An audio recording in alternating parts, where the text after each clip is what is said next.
This is something that most people don't talk about. My main reason would be the one I think is birth trauma.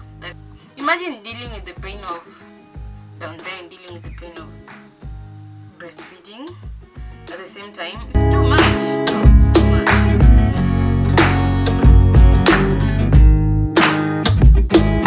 Hey guys, welcome back to my channel.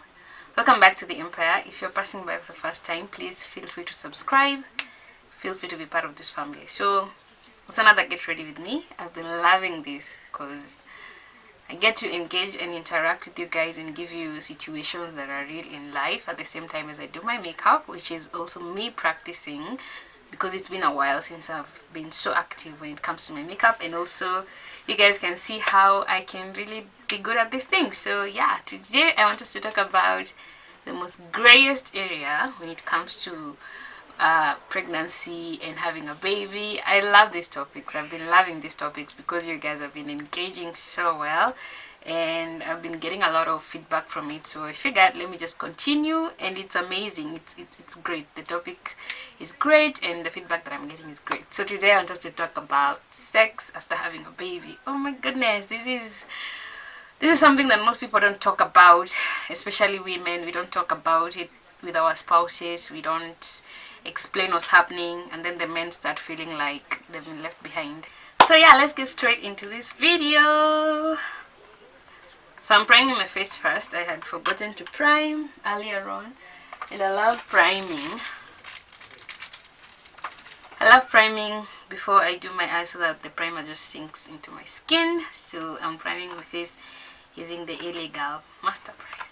So the topic of today is, because I had notes written in my phone, let me just check them. The topic of today is reasons why you don't feel like sex after babies. So actually there's so many people who after they've had their child they feel like the sex drive has gone down. And most of these things, when I talk about them, I'm not talking about them from my own experience alone. There are other people who have experienced the same things, and I get to talk to them and share these things, and we come together and we reason together. So people tend to not want to have sex after they've had a baby, or they don't have the interest after they've had their baby. And this one is because of a few reasons that happen. My main reason would be the one I think is birth trauma. That is number one, birth trauma. What do I mean when I say birth trauma? Birth trauma comes in when, if you've not had a baby or you've not connected to someone who has had a baby, when you get pregnant and you're in labor, I've shot a video of 5 things that you should expect. There's noise behind me. Not 5 things, like things you should expect during your labor. So when you get labor and you go to the delivery room, they test how much dilated you are. And this is usually not a very pleasant thing. I wish there was a different way they do it. I don't know if in other hospitals it's different. As I was saying, there is birth trauma. So when they test how much dilated you are, they normally insert their fingers under there, and it is not a pleasant feeling. I don't know about moms who have had cesarean section. So that thing is usually not very pleasant to start with. It's so annoying. That is one. But also during that trauma, there's the aspect of when you're pushing a baby out. When you're pushing a baby out, there's a way when the head is crowning. It's called crowning, when now the head of the baby is just being seen around the vaginal ring. A lot of TMI. You guys need to hear this. When the ring is there, the head is there. It's not out, it's not in, it's like just it's showing it has occupied now your vagina. It's like this. It is usually fire. It's like somebody takes pepper, pili, and heat. It's like, have you ever eaten like hot food, very hot food, and it has chili, raw chili? That's how it feels around there. And then once they're done, if anything happens, and maybe you have had episiotomy, which is now like the cut, and then now they do the stitches under there. Hey women, we go through a lot of things, yo. We need credit when it comes to having these kids. So when you have stitches, those stitches heal up to close to like 2 weeks. That's when they're like you heal and you're like feeling a bit better. But it takes a lot of time for you to process, no pain down there. So that child trauma gigs in your head anytime you want to have sex and you're like, no, this guy's gonna tear my stitches. No way, he's gonna tear them. You're going to make me feel pain. I'm going to be like, down there is usually so very, very much sensitive. So you always feel like, I'm not ready. I haven't it. Okay? The child trauma is the #1 main reason why most women, is it called child trauma or birth trauma? Birth trauma, not child trauma. So birth trauma is usually the #1 reason why people don't most women don't enjoy having sex. I would say like that. So then you need to talk to your partner. Explain to them this is how you're feeling. If they can give you a little more time, this is what is going on down there, your concerns down there, you know, if they can just understand you. Some will understand, some will just not understand. So it all depends on how close you and your partner are, and how much he's willing to sacrifice for your own well-being, because that birth trauma also constitutes to your mental health at some point. So it's not everyone who can get over it. Some people, it stresses them. It even gives some people nightmares. So you really need to talk to your partner about it. So that's #1, birth trauma. That's the main reason why so many people don't want to have sex after they have their babies. So don't go around blaming people, telling them they don't have interest in you anymore. It's not the reason why. #2, it hurts. Yeah, sometimes it hurts. The scar tissues and the muscle tension down there, it hurts. So you just prefer not to have it so that it doesn't hurt.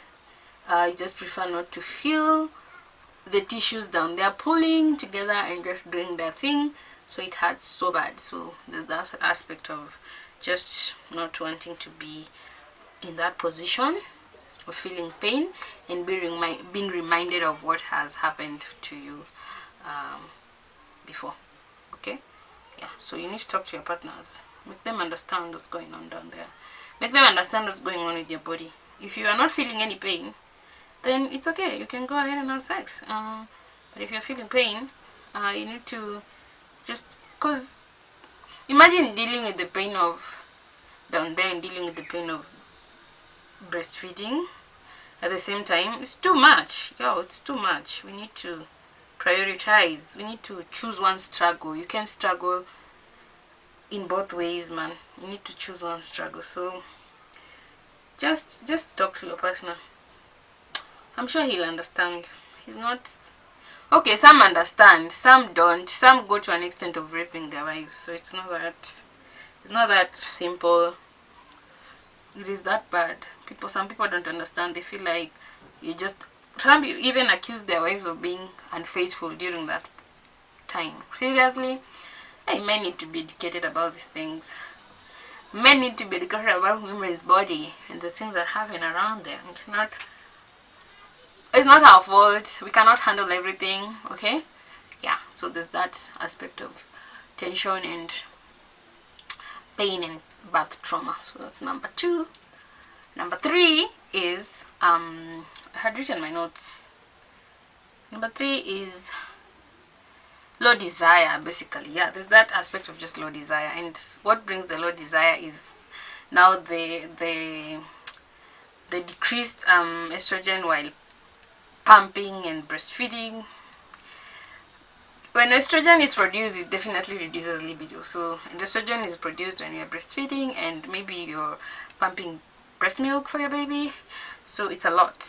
So when you don't have that, we tend to have low libido. So there's also that aspect they need to understand. Okay, I know some people will tell you that you need therapy, you need to go for therapy, you need to buy CG watch to increase your estrogen levels and everything. But Mimi history therapy, it's not like I always oppose it. It's good, but something that people don't understand is that a huge amount of women, or a large number of women, cannot afford therapy. Therapy is expensive. No one, I don't know why people like just go for therapy. Like, people just throw it on the table like it's an easy thing to access. It's not easy to access therapy because therapy is so expensive, and people don't seem to understand that. So, because you can't afford therapy, the best you can do is talk to your partner about how you're feeling, okay?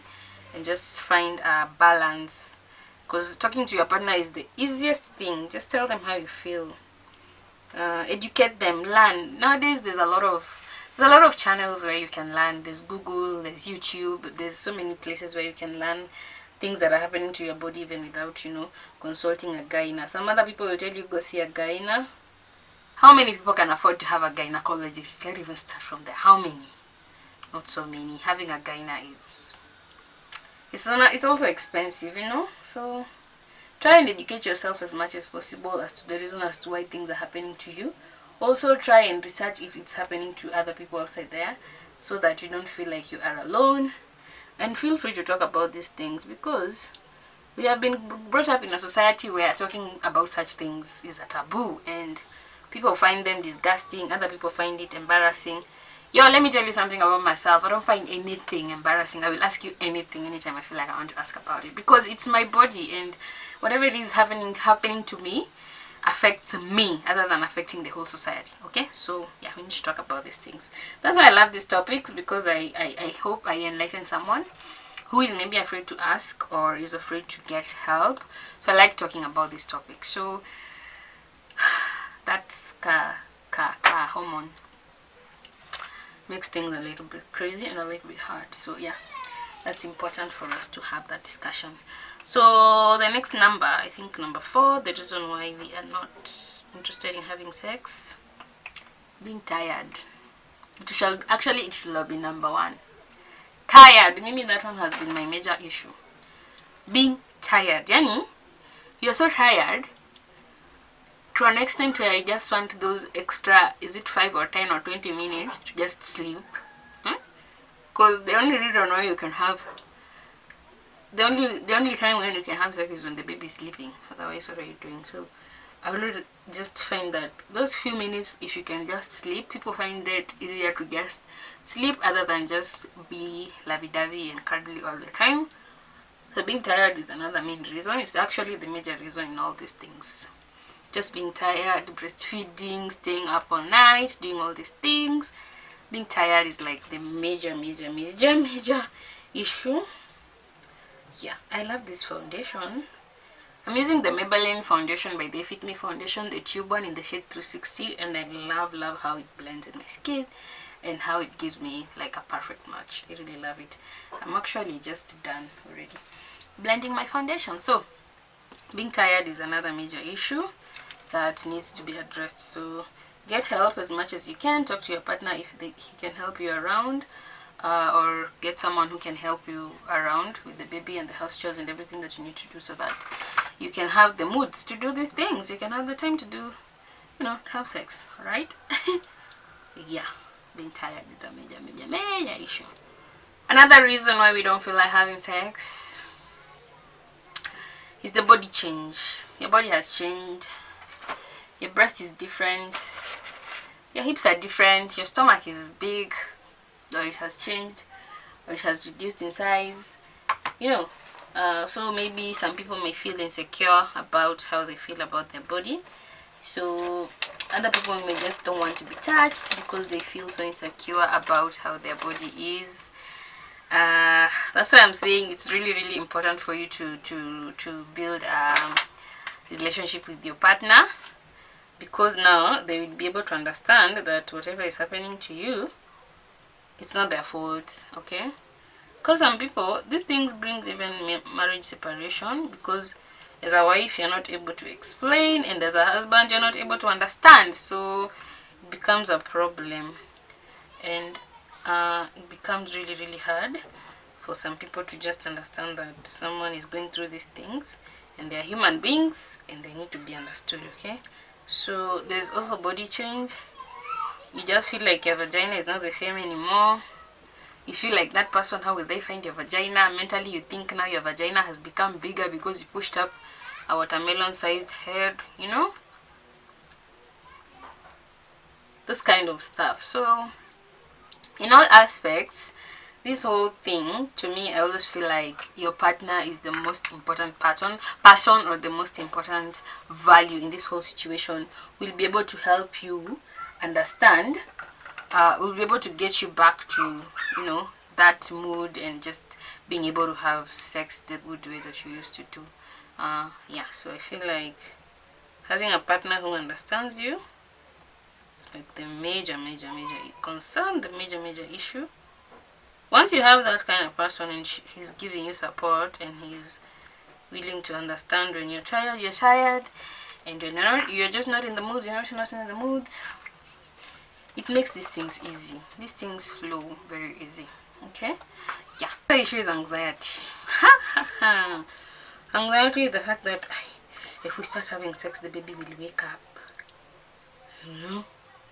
He'll wake up and then it's going to be hard to put him back to sleep. So you prefer not to have it so that the baby can sleep, so that you can all rest, you know.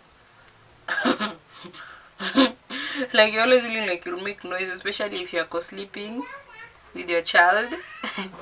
It becomes kind of tricky. You're always anxious, you're always on edge, you know. You're not even comfortable, you're not even concentrating on whatever you think you're doing, so you're not even getting pleasure. Oh god. Women. Women. Or maybe you're thinking why this baby has been crying the whole day. Or maybe is he coming up down with the flu, or is the baby getting sick? I don't know.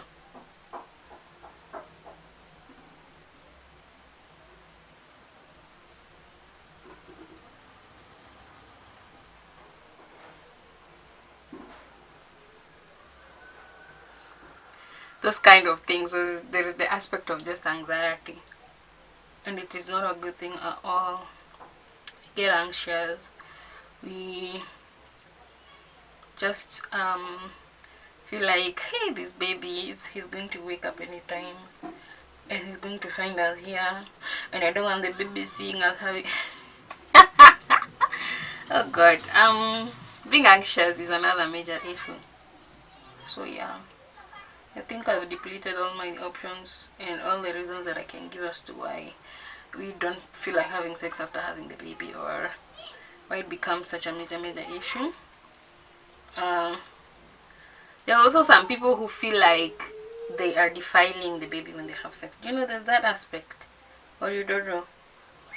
There's some traditions that forbid you from having sex once you have had a baby, because it's called like not defiling the baby, like how will I put it, like you are unachafua mtoto, kind of like you're making the baby,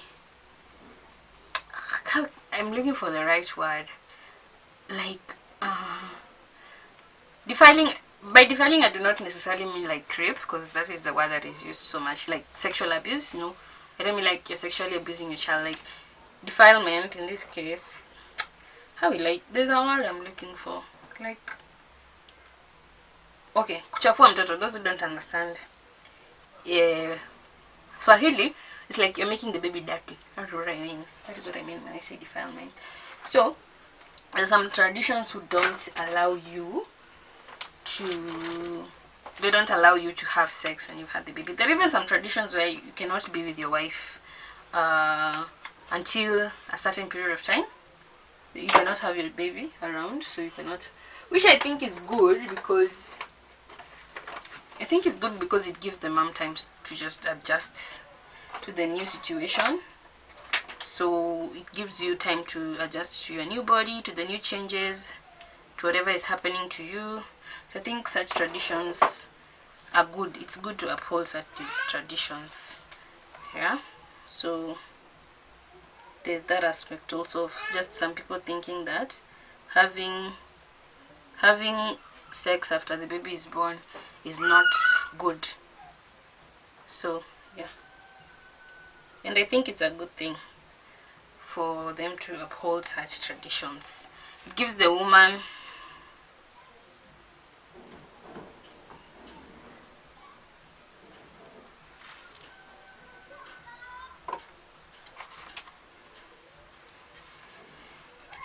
woman time to just process what's happening to her at a certain time, at that time when he has had the baby. So I think we should have such traditions, but not in the mentality that having sex after having the baby is going to make the baby dirty or anything like that. So yeah, that's what I wanted to say. So yeah, Ebu, comment down in the comment section down below and let me know, why is it that it's hard? Was it hard for you to go back into being intimate with your partner after you had your baby? And if it was, what was the reason, and how did you go through it? Yeah, how did you manage it? Because I feel like as women we tend to keep quiet a lot. I feel like nobody will understand us, but try talking to that person, because I also feel like this aspect of not talking to your man or your husband or your partner about why you don't feel like having sex, always feel like you're pushing them away. It's like you don't want them. So that's why men always say that when women have had babies, they forget about them. We do not necessarily forget about you. We just concentrate on the baby so much because, see, maybe you are a big person, you are a big human being. You can take care of yourself. Why should I take care of you and take care of the baby too? Why are you giving me that burden of taking care of you and the baby? You know what I'm saying? Like, see, just be the bigger person in the picture, in the room, and just take care of yourself, right? There's that aspect. Men tend to feel lonely and alone, so you also need to be careful. That's why I'm saying it's good to talk to your partner about it, so that they don't feel like you are not really concerned about their feelings and how they feel. So yeah, that's pretty much everything that I wanted to share. I haven't done my makeup completely. I haven't finished doing my makeup, but I wanted us to have that conversation as to why we don't feel like having sex after the baby has come. It is just that those simple, not simple, they're hard reasons as to why we don't want to have sex after the baby has been born. So there's also the fear of you falling pregnant again, because you know when you've just had your baby, you can't be on birth control pills immediately. You have to wait until like six weeks and stuff. It's even advisable to start being sexually active after 6 weeks. These people who go being sexually active after 2 weeks, where do you get the strength and the energy? I don't get it. So I don't get it at all. So there's also the aspect of fear that you might just fall pregnant again. I've had scenarios where people fell pregnant. I've seen people who got pregnant 6 weeks after having their first baby. It is that serious, and it is not an easy journey. It's not an easy journey at all. So you need to talk to the major thing here is talking to your partner. Let them understand why you feel the way you're feeling. It will be so easy for you to navigate it. So yeah, let me just finish off my makeup off camera, and then I come and give us a summary.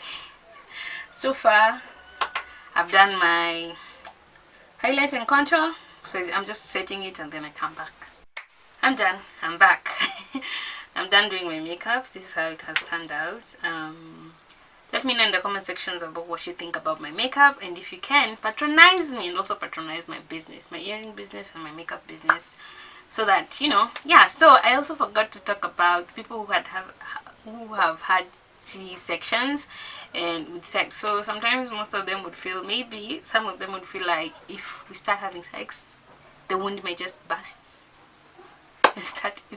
Like, it's just the fear. Overall, everything is just the fear and lack of communication. That's what brings about a lot of things when it comes to sex. Okay, so the best way is to just have a conversation around it, talk to your partner about it, yeah, or the person who is, you know, close to you, or you can find a support system that will be able to help you navigate through your fears and through your, you know, everything that you're going through, because it's a lot of changes. So if you can find somebody who's going to help you with that, it's going to be great. And yeah, I hope you have enjoyed this video and learned something. I like this kind of topics because I find like they're not readily available. I just want to be the one person who just brings them to you on your table. So if you like this kind of content, please give it a thumbs up, comment, like, share, and subscribe. Feel free to join this family. It's an amazing family. Patronize my earring business at Chains and Charms. They're selling quite nice pieces. And yeah, I hope I'll see you guys in the next one. Bye.